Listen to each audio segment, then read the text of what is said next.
אז מה אני עושה עם פלנטיר עכשיו? שימו לב, פלנטיר נמצאת בתיק מניות הצמיחה שלי. יש לי שני תיקים, אתם זוכרים? תיק דיבידנדים ותיק מניות צמיחה.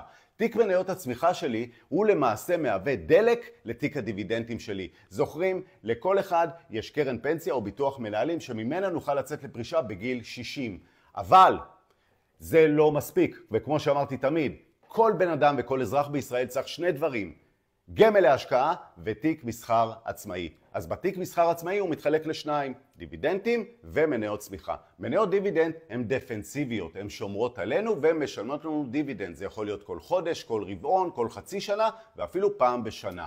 ומהן אני ארצה ליהנות ברגע שאני אחליט לצאת לפרישה מעבר למה שקרן הפנסיה תשלם לי. אבל מה לעשות? מניות הדיבידנד לא צומחות יפה מאוד כמו שחברת פלנטיר צומחת. חברת פלנטיר נמצאת במחיר של $182.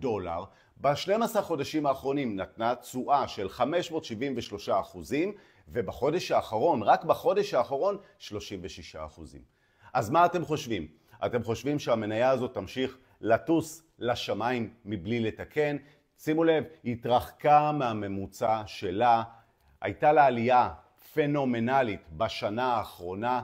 תיקונים יהיו כמו שאנווידיה תקנה וגם פלנטיר באזור אפריל תקנה, היא גם תתקן. האם יהיה תיקון של 20% או אולי 30%?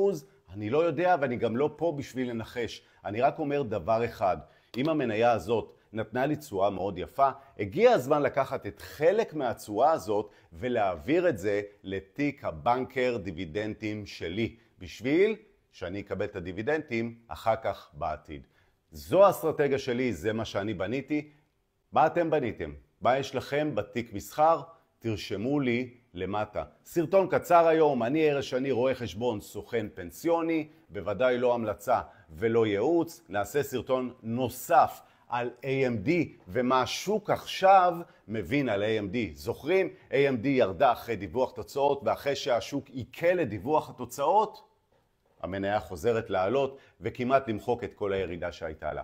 תהיו אנשים טובים, שבת שלום, שבת שקטה, דיסקליימר, ונתראה בהמשך.